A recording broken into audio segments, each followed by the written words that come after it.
ರಾಜ್ಯದಲ್ಲಿ ಸಾರಿಗೆ ನೌಕರರ ಮುಷ್ಕರದ ಹಿನ್ನೆಲೆಯಲ್ಲಿ ಕೋಲಾರದಲ್ಲಿ ಸರ್ಕಾರಿ ಬಸ್ ಮೇಲೆ ಕಲ್ಲು ತೂರಾಟ ನಡೆಸಿ ಹೈ ಡ್ರಾಮಾ ಕೂಡ ನಡೆಸಿದ್ದಾರೆ. ಬಸ್ ನಿಲ್ದಾಣ ಮುಂಜಾನೆಯಿಂದ ಸ್ತಬ್ಧವಾಗಿದ್ದು, ಕೋಲಾರ ಡಿಪೋದಿಂದ ಬಸ್ ನಿಲ್ದಾಣದತ್ತ ಬರುತ್ತಾ ಇದ್ದ ಕೆಎಸ್ಆರ್ಟಿಸಿ ಬಸ್ ಮೇಲೆ ಕಿಡಿಗೇಡಿಗಳು ಕಲ್ಲನ್ನ ಎಸೆದಿದ್ದಾರೆ.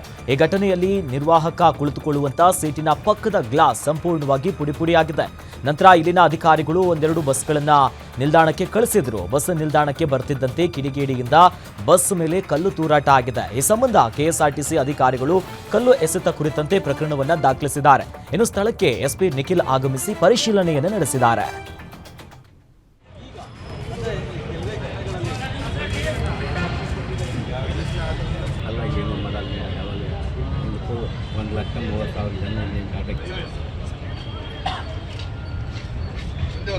ಈಗ 23 ಜಾರಿಗೆ ಬಂದಿದೆ ರಾಷ್ಟ್ರೀಯ ಹೇಳಿದಾಗಲೇ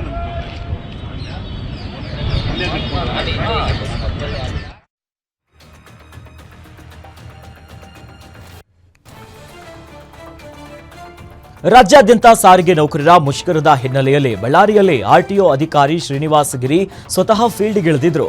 ಇತ್ತ ಸಿಕ್ಕಿದ್ದೇ ಚಾನ್ಸು ಅಂತ ಬಸ್ ನಿಲ್ದಾಣದ ಒಳಗೆ ಖಾಸಗಿ ಬಸ್ಗಳನ್ನ ಓಡಾಡಿಸಿದ್ದಾರೆ. ಸಾರಿಗೆ ನೌಕರರಿಗೆ ಬಿಸಿ ಮುಟ್ಟಿಸಲು ಸರ್ಕಾರ ಆರ್ಟಿಒ ಅಧಿಕಾರಿಗಳ ಮೂಲಕ ಖಾಸಗಿ ಬಸ್ಸು, ಕ್ಯಾಬು, ಟ್ಯಾಕ್ಸಿಗಳ ಜೊತೆ ಹೊಂದಾಣಿಕೆಯನ್ನ ಮಾಡಿಕೊಳ್ಳಲಾಗಿತ್ತು. ಬಸ್ ಇಲ್ಲದೇ ಇದ್ರೂ ಮೇಂಟೈನ್ ಮಾಡ್ತೀವಿ ಅಂತ ಆರ್ಟಿಒ ಅಧಿಕಾರಿಗಳು ಹೇಳಿದ್ರು. ಇನ್ನು ಎಷ್ಟು ದಿನ ಮುಷ್ಕರ ನಡೆಯುತ್ತದೋ ಅಲ್ಲಿವರೆಗೂ ಕೂಡ ಖಾಸಗಿ ಸೇವೆಯನ್ನ ಪಡೆದುಕೊಳ್ತೇವೆ ಅಂತಲೂ ಕೂಡ ಅಧಿಕಾರಿಗಳು ತಿಳಿಸಿದ್ರು. ಆದ್ರೀಗ ಕೋರ್ಟ್ ಸೂಚನೆಯಂತೆ ಮುಷ್ಕರವನ್ನ ಕೈಬಿಡಲಾಗಿದೆ.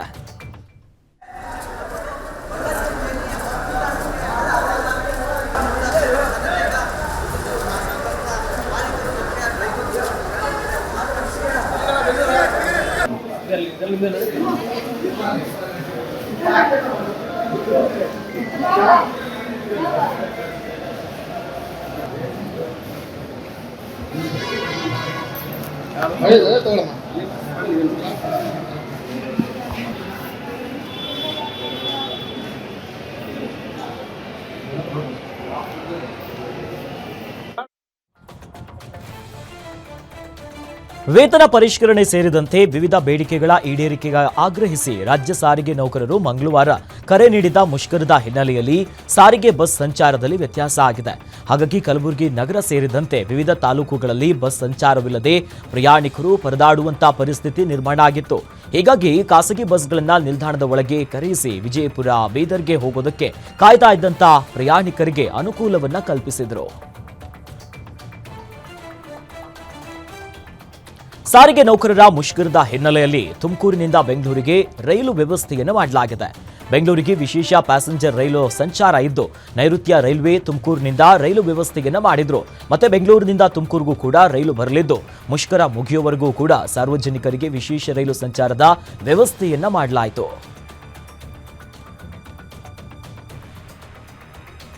ಸಾರಿಗೆ ನೌಕರರ ಮುಷ್ಕರದ ಹಿನ್ನೆಲೆಯಲ್ಲಿ ದಾವಣಗೆರೆಯಲ್ಲಿ ಕೆಎಸ್ಆರ್ಟಿಸಿ ಬಸ್ಗಳು ರಸ್ತೆಗೆ ಇಳಿದಿಲ್ಲ. ಏನೋ ಬಸ್ಗಳಿಲ್ಲದೆ ಪ್ರಯಾಣಿಕರು ಪರದಾಡುವಂತಹ ಸ್ಥಿತಿ ಕೂಡ ನಿರ್ಮಾಣ ಆಗಿತ್ತು. ಸರ್ಕಾರದ ವಿರುದ್ಧ ಪ್ರಯಾಣಿಕರು ಆಕ್ರೋಶವನ್ನ ಹೊರಗಾಕಿದ್ದಾರೆ. ಪ್ರಯಾಣಿಕರಿಗೆ ತೊಂದರೆಯಾಗದಂತೆ ಜಿಲ್ಲಾಧಿಕಾರಿ ಜಿಎಂ ಗಂಗಾಧರ ಸ್ವಾಮಿ ಖಾಸಗಿ ಬಸ್ಗಳ ಬಳಕೆಗೆ ಸೂಚಿಸಿದ್ರು. ಹೀಗಾಗಿ ಕೆಎಸ್ಆರ್ಟಿಸಿ ಬಸ್ ನಿಲ್ದಾಣದಿಂದ ಖಾಸಗಿ ಬಸ್ಗಳ ಓಡಾಟ ಕೂಡ ಅತಿಯಾಗಿತ್ತು. ರಾಜ್ಯದಲ್ಲಿ ಸಾರಿಗೆ ನೌಕರರ ಮುಷ್ಕರದ ಹಿನ್ನೆಲೆಯಲ್ಲಿ ಸಾರಿಗೆ ನೌಕರ ಮುಷ್ಕರದ ಬಿಸಿ ದಾವಣಗೆರೆಗೂ ಕೂಡ ಮುಟ್ಟಿದೆ. ಜಿಲ್ಲೆಯಲ್ಲಿ ಮುಷ್ಕರಕ್ಕೆ ಬೆಂಬಲ ನೀಡಿಲ್ಲ ಅಂತ ಹೋರಾಟಗಾರ ಉಮೇಶ್ ಆಕ್ರೋಶವನ್ನ ವ್ಯಕ್ತಪಡಿಸಿದರು. ಇನ್ನು ಬಸ್ ಚಲಾಯಿಸಿಕೊಂಡು ಹೋಗ್ತಾ ಇದ್ದಂತಹ ಡ್ರೈವರ್ ಮೇಲೆ ಆಕ್ರೋಶಗೊಂಡಿದ್ದಂತ ಇವರು ಸರ್ಕಾರಿ ಬಸ್ ಅನ್ನ ಬಿಟ್ಟಿದ್ದಕ್ಕೆ ಡ್ರೈವರ್ ಹಾಗೂ ಹೋರಾಟಗಾರನ ನಡುವೆ ಮಾತಿನ ಚಕಮಕಿ ಕೂಡ ನಡೆಯಿತು. ಸರ್ಕಾರಿ ಬಸ್ ಹೋಗಲು ಅಡ್ಡಿಪಡಿಸಿದ್ದಕ್ಕೆ ಉಮೇಶ್ನನ್ನ ಬಂಧಿಸುವಂತೆ ಎಸ್ಪಿ ಸೂಚಿಸಿದ್ರು. ಉಮೇಶ್ ಸರ್ಕಾರದ ವಿರುದ್ಧ ಘೋಷಣೆಗಳನ್ನ ಕೂಗಿ ಆಕ್ರೋಶವನ್ನ ಹೊರಗಾಕಿದ್ರು.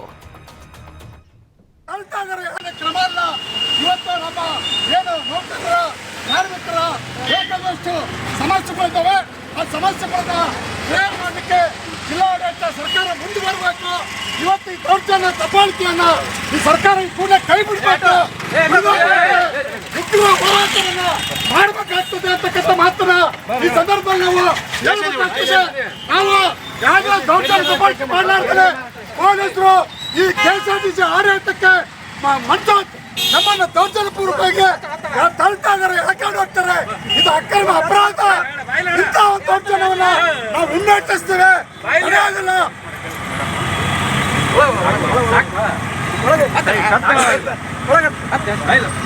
ಇದು ಅಕ್ರಮ ದೌರ್ಜನ್ಯ ಅಂತ ಕೂಡ ನಾವು ಈ ಸಂದರ್ಭದಲ್ಲಿ ಅಪಹರಿಸ್ತಾರೆ. ಇದು ನಾವು ಯಾರಿಗೂ ದೌರ್ಜನ್ಯ ಮಾಡಿಲ್ಲ. ಡ್ರೈವರ್ ಕಂಡಕ್ಟರ್ಗಳು ಎಲ್ಲರಿಗೂ ವಿನಂತಿ ಮಾಡ್ಕೊತಾ ಇದ್ದೀವಿ, ವಿನಂತಿ ಮಾಡ್ಕೊಂಡು ಹೇಳ್ತೀವಿ. ನಾಗರಿಕರು ನಮಗೆ ಸಹಕಾರ ಕೊಡ್ತಾರೆ.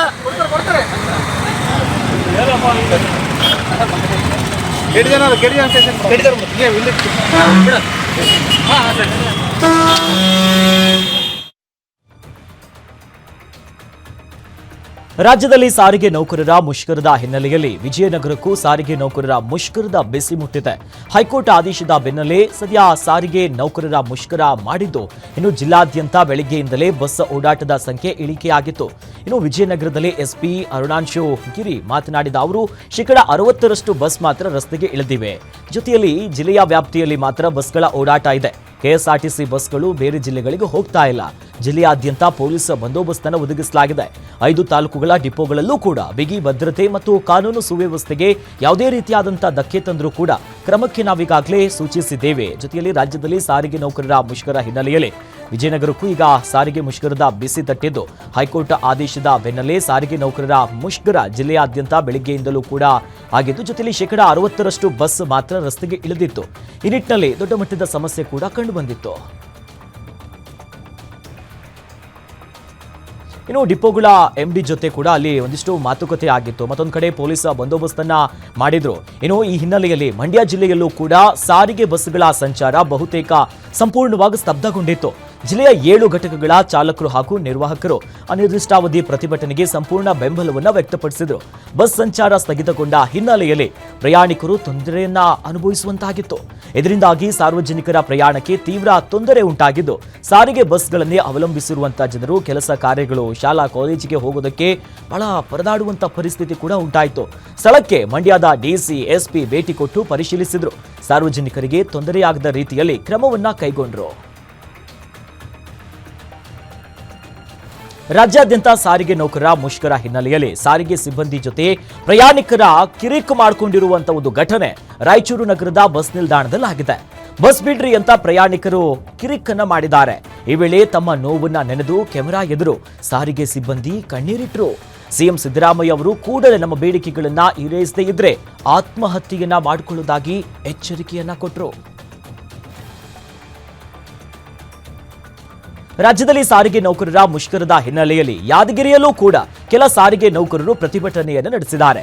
ಸಾರಿಗೆ ನೌಕರರ ಧರಣಿಯಿಂದ ಸಾರ್ವಜನಿಕರಿಗೆ ತೊಂದರೆಯಾಗಿದ್ದು, ವಿದ್ಯಾರ್ಥಿಗಳಿಗೂ ಕೂಡ ಶಾಲೆಗೆ ಹೋಗೋದಕ್ಕೆ ಬಸ್ಸಿನ ವ್ಯವಸ್ಥೆ ಇಲ್ಲದೆ ಶಾಲಾ ಕಾಲೇಜಿಗೆ ಹೋಗೋದಕ್ಕೆ ವಿದ್ಯಾರ್ಥಿಗಳು ಪರದಾಡುವಂತಹ ಪರಿಸ್ಥಿತಿ ಆಯಿತು. ಇತ್ತ ಆಟೋಗೆ ಹೋಗಬೇಕು ಅಂದ್ರೆ ಹಣದ ಸಮಸ್ಯೆ ಎದುರಾಗಿತ್ತು. ಬಸ್ಗಳು ಇಲ್ಲ, ಆಟೋಗೆ ಹೋಗೋದಕ್ಕೂ ಹಣ ಇಲ್ಲ ಅಂತ ವಿದ್ಯಾರ್ಥಿಗಳು ಕಂಗಾಲಾಗಿದ್ರು. ಬಸ್ ಬಂದ್ ಮಾಡಿದ್ದಕ್ಕೆ ವಿದ್ಯಾರ್ಥಿಗಳು ಬೇಸರವನ್ನ ಹೊರಗಾಕಿದ್ರು. ಇಲ್ಲ ನೀ ಸ್ಕೂಲ್ ನಿಮ್ಮ ರೆಗ್ಯುಲರ್ ಎಲ್ಲಿಲ್ಲ ಅವ್ರು ಹುಡುಗರು ಯಾಕಂತಾರಲ್ಲ